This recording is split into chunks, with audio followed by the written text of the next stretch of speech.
All of his co-workers were gone. What could it mean? Stanley decided to go to the meeting room. Perhaps he had simply missed a memo.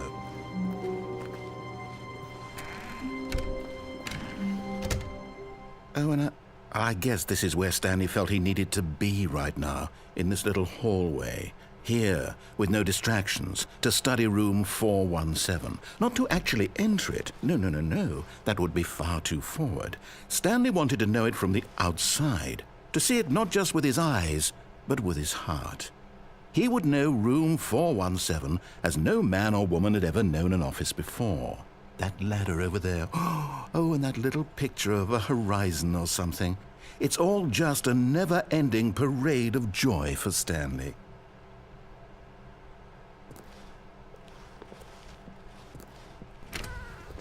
Ah, no, apparently not. When Stanley came to a set of 2 open doors, he entered the door on his left.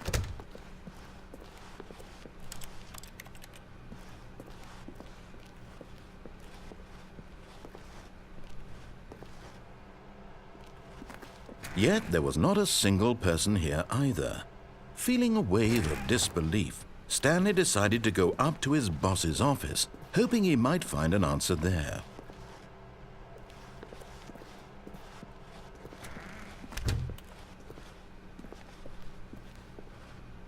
Coming to a staircase, Stanley walked upstairs to his boss's office.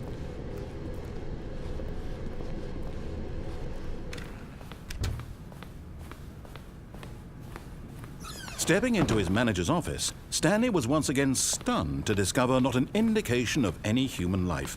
Shocked, unraveled, Stanley wondered in disbelief who orchestrated this. What dark secret was... Stanley was in such a rush to get through the story as quickly as possible, he didn't even have a single minute to just let the narrator talk. That kind of anxiety isn't healthy, so he relaxed for a few moments with some calming New Age music.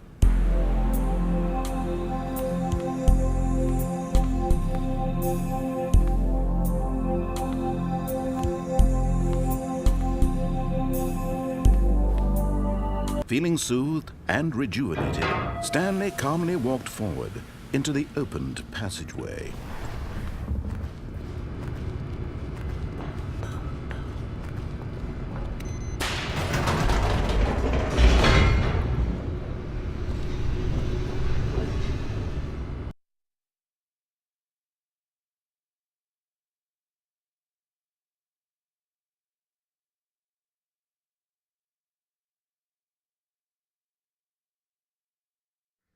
Descending deeper into the building, Stanley realized he felt a bit peculiar.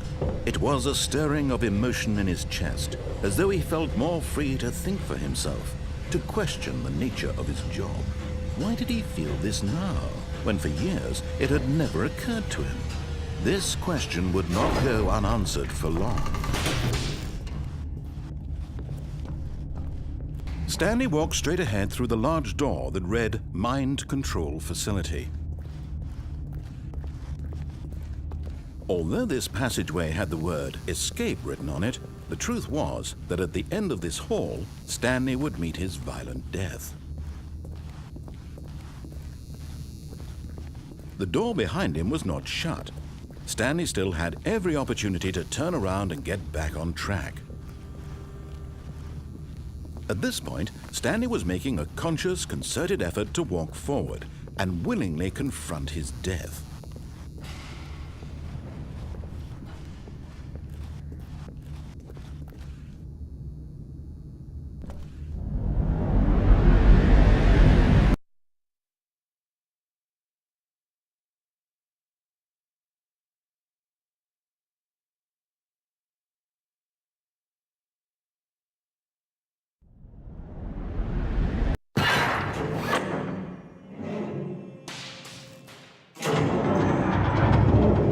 As the machine whirred into motion and Stanley was inched closer and closer to his demise, he reflected that his life had been of no consequence whatsoever. Stanley can't see the bigger picture. He doesn't know the real story, trapped forever in his narrow vision of what this world is. Perhaps his death was of no great loss. like plucking the eyeballs from a blind man. So he resigned and willingly accepted this violent end to his brief and shallow life. Farewell, Stanley.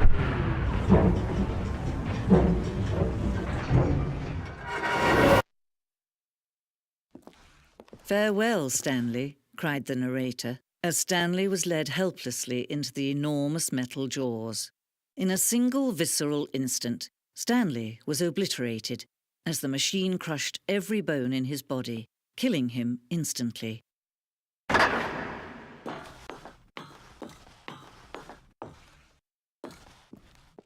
And yet it would be just a few minutes before Stanley would restart the game, back in his office, as alive as ever. What exactly did the narrator think he was going to accomplish? When every path you can walk has been created for you long in advance, death becomes meaningless, making life the same. Do you see now? Do you see that Stanley was already dead from the moment he hit start?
Stanley stood on the roof.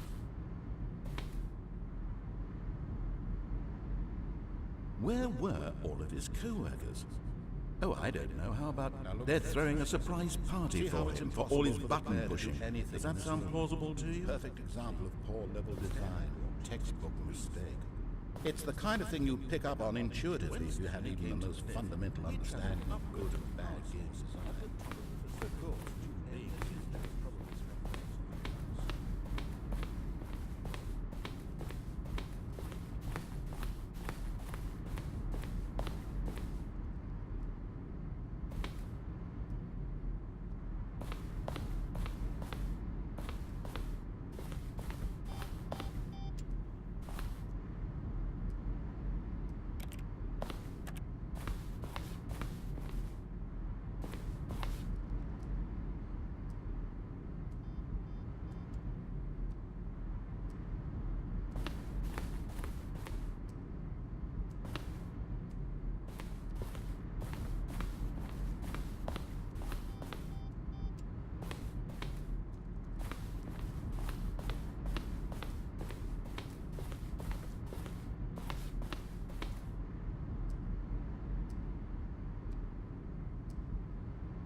Oh, look at these two. How they wish to destroy one another. How they wish to control one another. How they both wish to be free. Can you see? Can you see how much they need one another? No, perhaps not. Sometimes these things cannot be seen. But listen to me. You can still save these two. You can stop the program before they both fail. Push escape and press quit. There's no other way to beat this game. As long as you move forward, you'll be walking someone else's path. Stop now and it'll be your only true choice. Whatever you do, choose it. Don't let time choose for you. Don't let time...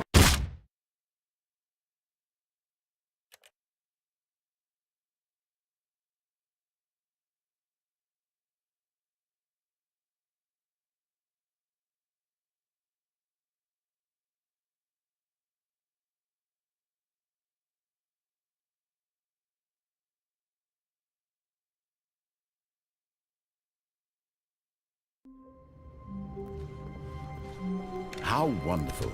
Stanley was alone. Finally. This is great, he thought to himself. This is what I've wanted all along. I got what I wanted.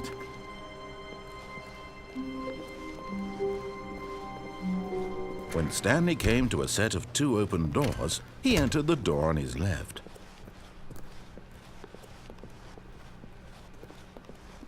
Yet there was not a single person here either.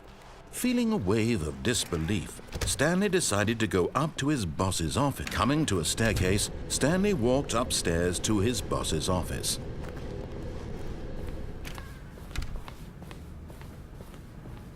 Okay, I think we all know the drill by now. Blah, blah, blah. Dark secrets, the keypad. Stanley pushes some buttons. Oh, hey, look, it's a new passageway. Quelle surprise.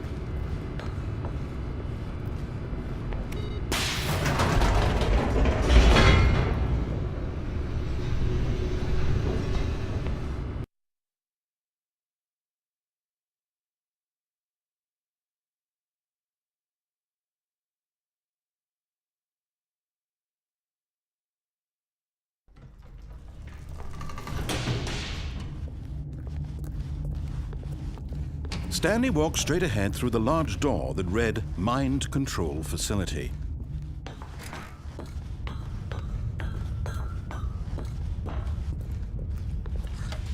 The lights rose on an enormous room packed with television screens. What horrible secret did this place hold? Stanley thought to himself. Did he have the strength to find out?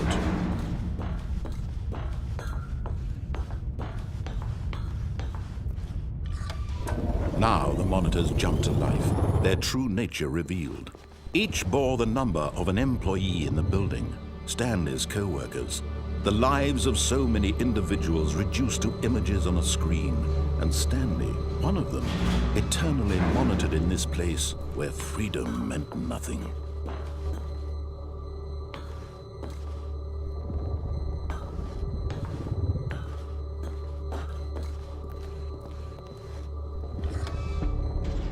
This mind control facility, it was too horrible to believe. It couldn't be true.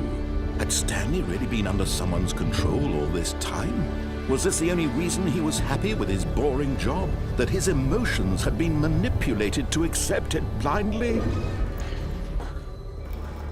No, he refused to believe it. He couldn't accept it. His own life in someone else's control? Never! It was unthinkable. Wasn't it?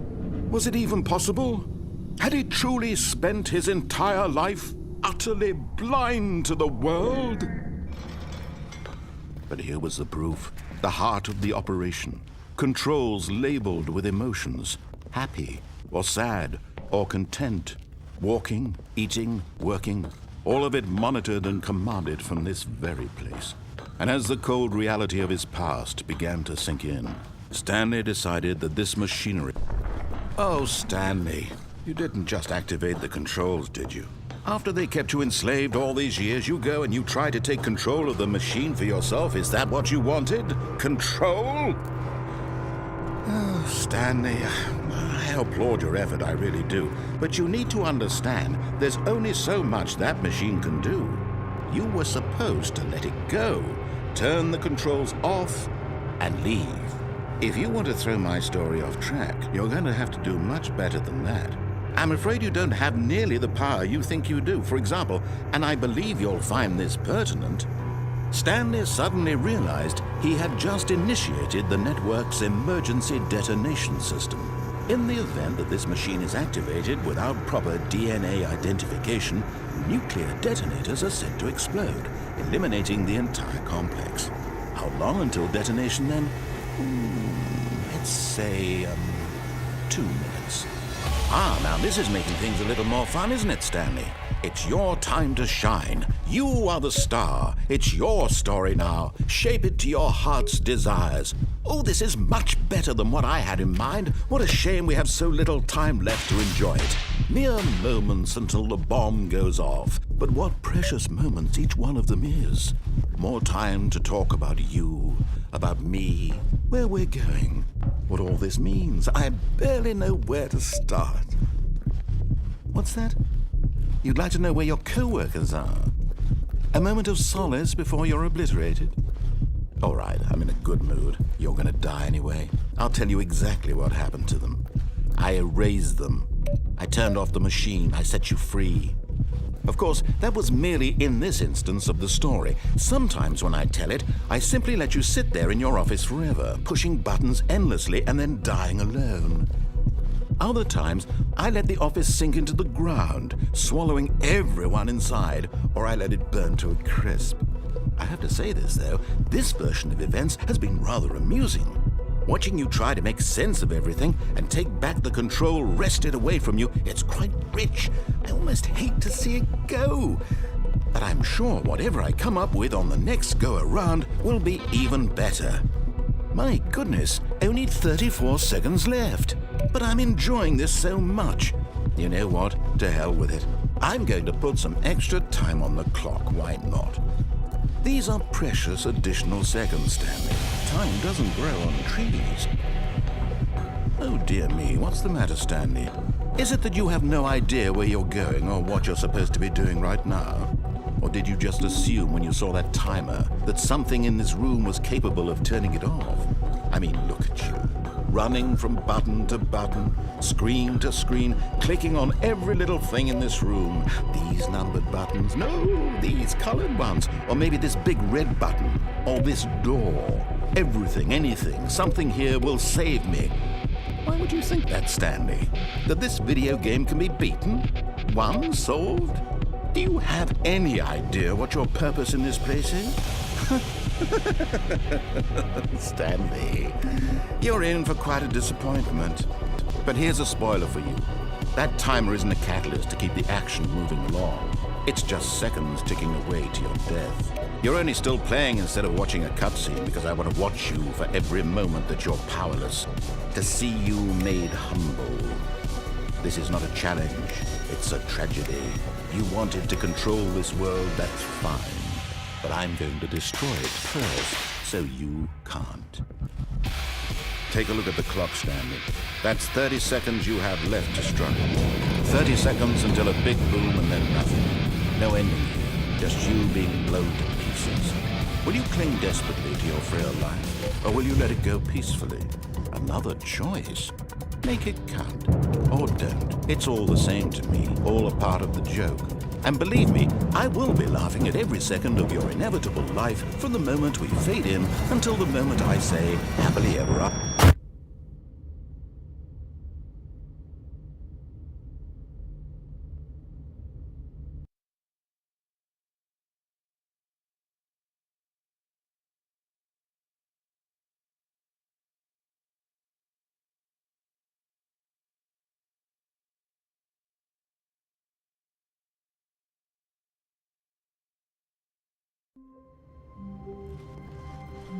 How wonderful. Stanley was alone. Finally. This is great, he thought to himself. This is what I've wanted all along. I got what I wanted. No matter how hard Stanley looked, he couldn't find a trace of his co-workers.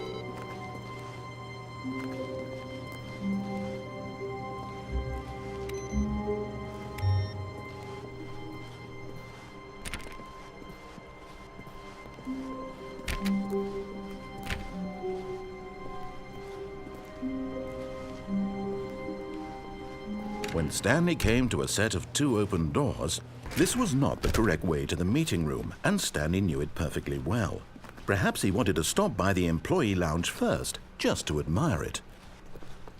Ah, yes, truly a room worth admiring. It had really been worth the detour after all, but eager to get back to business, Stanley took the first open door on his left. Stanley was so bad at following directions, it's incredible he wasn't fired years ago. Look, Stanley, I think perhaps we've gotten off on the wrong foot here. I'm not your enemy, really, I'm not. I realize that investing your trust in someone else can be difficult, but the fact is that the story has been about nothing but you all this time. There's someone you've been neglecting, Stanley. Someone you've forgotten about. Please, stop trying to make every decision by yourself. Now, I'm not asking for me, I'm asking for her. This is it, Stanley. Your chance to redeem yourself, to put your work aside, to let her back into your life. She's been waiting. That's her, Stanley. Oh, no, you can't. Did you just unplug the phone? No, that wasn't supposed to be a choice. How did you do that? You actually chose incorrectly? I didn't even know that was possible. Let me double check. No, it's definitely here, clear as day. Stanley picks up the phone. He's taken to his apartment where he finds his wife, and the two pledge themselves to one another. Music comes in, fade to white, roll credits. Not picking up the phone is actually somehow an incorrect course of action. How is that even possible? None of these decisions were supposed to mean anything. I don't understand. How on earth are you making meaningful choices? What did you... Wait a second. Did I just see... No, that's not possible. I can't believe it. How had I not noticed it sooner? You're not Stanley. You're a real person. I can't believe I was so mistaken. This is why you've been able to make correct and incorrect choices. And to think I've been letting you run around in this game for so long. If you'd made any more wrong choices, you might have negated it entirely. It's as though you completely ignored even the most basic safety protocol for real-world decision-making. Or did you not grasp the severity of the situation? Well, I won't have that kind of risk on my watch. I'm going to stop the game for a moment so we can educate you properly on safe decision-making in the real world. Please observe this helpful instructional video. Choice. It's the best part of being a real person. But if used incorrectly, can also be the most dangerous. For example, in this scenario, a hypothetical real person named Stephen has a choice. He could spend years helping improve the quality of life for citizens of impoverished third world nations.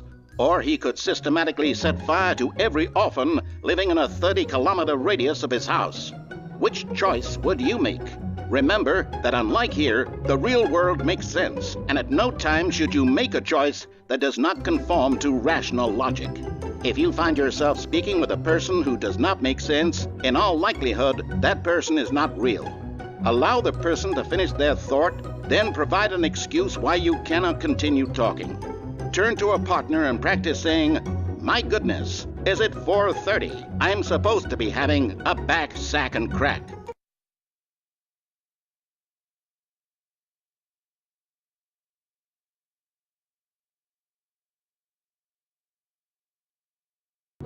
Excellent. Making choices on a regular basis is the best path to a healthy decision-making process. Most medical professionals recommend making at least 8 choices per day. Do you make more than 8? Less? And finally, if you begin to wonder if your choices are actually meaningful and whether you'll ever make a significant contribution to the world, just remember that in the vast infiniteness of space, your thoughts and problems are materially insignificant, and the feeling should subside. At this time, your instructor will guide you in an exercise to test and reinforce the material covered in this video. Welcome back.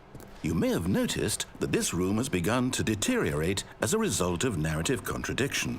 But not to worry. Now that you're properly informed on good decision-making, we're going to revisit a choice you made just a few minutes ago and see what the correct thing to do would have been. This way, please.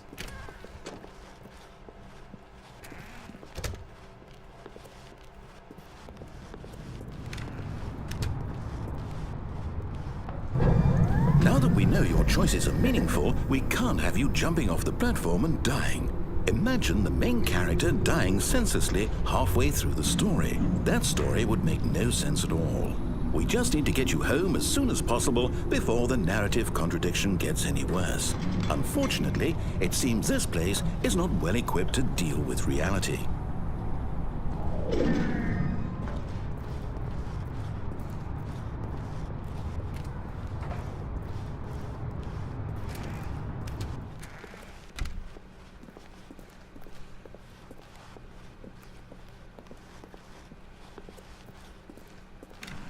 Almost there. You'll take the door on the left, back to the correct ending, the story will have resolution once again, and you'll be home free in the real world.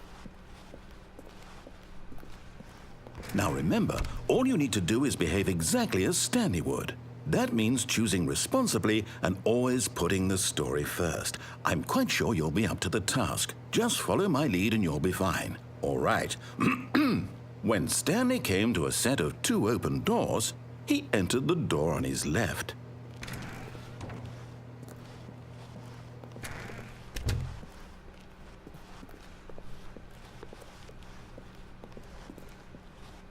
Yet there was not a single person here either. Feeling a wave of disbelief, Stanley decided to go up to his boss's office, hoping he might find an answer there.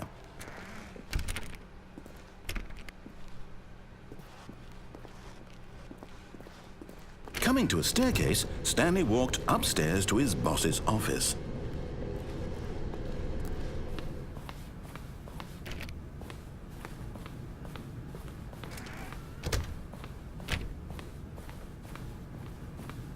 Stepping inside his manager's office, Stanley was once again stunned to discover not an indication of any human life. Shocked, unraveled, Stanley wondered in disbelief who orchestrated this, until he saw the door with a voice receiver next to it. Surely behind this door lay all the answers to his questions. And beyond all probability, he knew the passcode. He had seen it on his boss's computer just last week. Night Shark 115. Was this the code to open the door?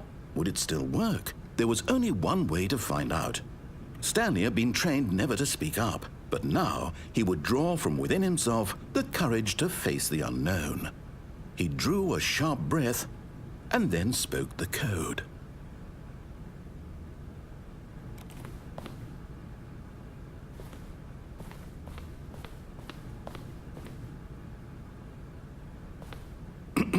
Stanley spoke the code. Night Shark 115.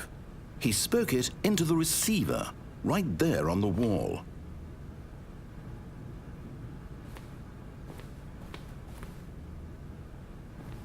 I'm sorry, is there a problem? You didn't mishear me, did you? Please speak the code into the receiver. Otherwise, we can't get on with the story. This is a crucial step.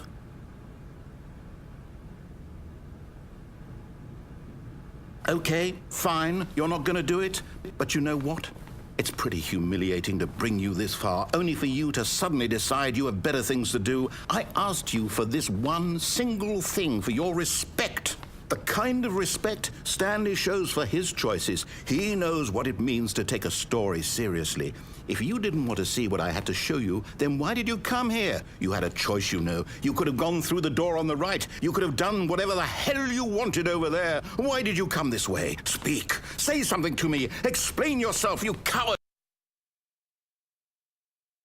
Behave exactly as Stanley would. That means choosing responsibly and always putting the story first. I'm quite sure you'll be up to the task. Just follow my lead and you'll be fine. All right.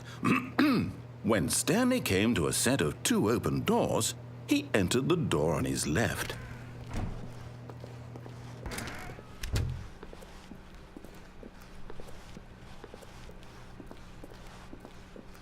Yet there was not a single person here either.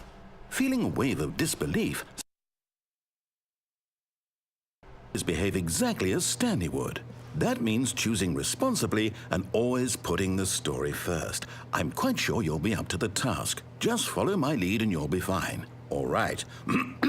When Stanley came to a set of 2 open doors, he entered the door on his left.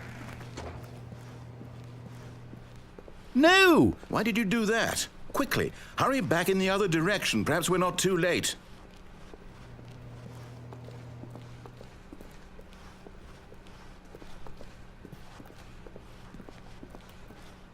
Oh, it's ruined. I can't believe, after everything we talked about, that my story, you've destroyed my work. Why? For what? What did you get out of that? What did you think was so special about seeing the game undone, left here like so much garbage? It's worthless now. And what am I supposed to do? Even if there were a way to continue, would it be worth it? To know that my story is now incorrect? How can I go back to that? I can't erase that knowledge. I'll have to live with it forever, reliving its impossibility forever. I couldn't live that way. Is it better to shut the game down entirely? To willingly destroy all of my work? I don't know. What's the answer? What do I do? What do I do? What do I... No, I have to. I have to shut the game down. I have to. I have to.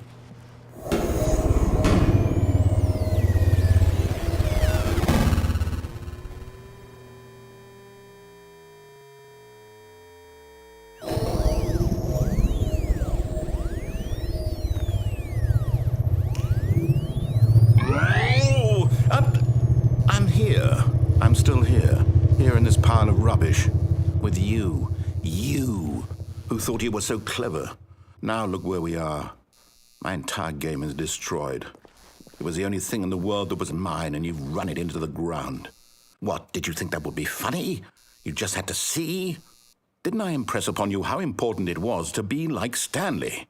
He actually knows how to do what I tell him to. He understands that if I say to do something, there's a damn good reason for it. That thought hadn't even occurred to you, had it? That there's a world outside of you? You're a child.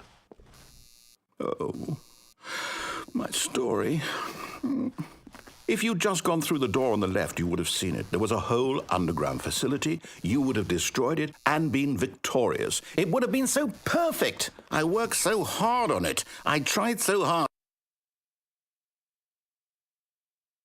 When Stanley came to a set of 2 open doors, he entered the door on his left.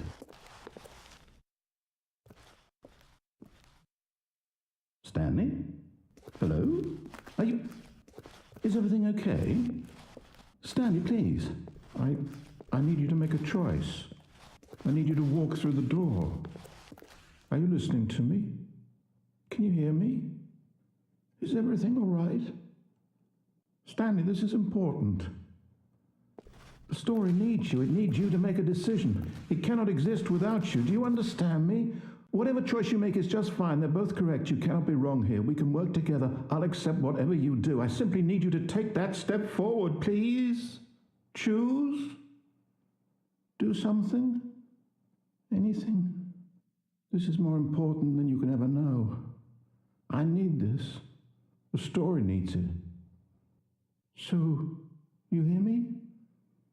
Are you there? Are you listening to this? Stanley, are you there? Okay. It's okay, I can wait. You need time to decide. Time to make sure your choice is correct. That is the best choice. That's all right. I'll wait for you to decide what's the right thing to do. Take as much time as you need.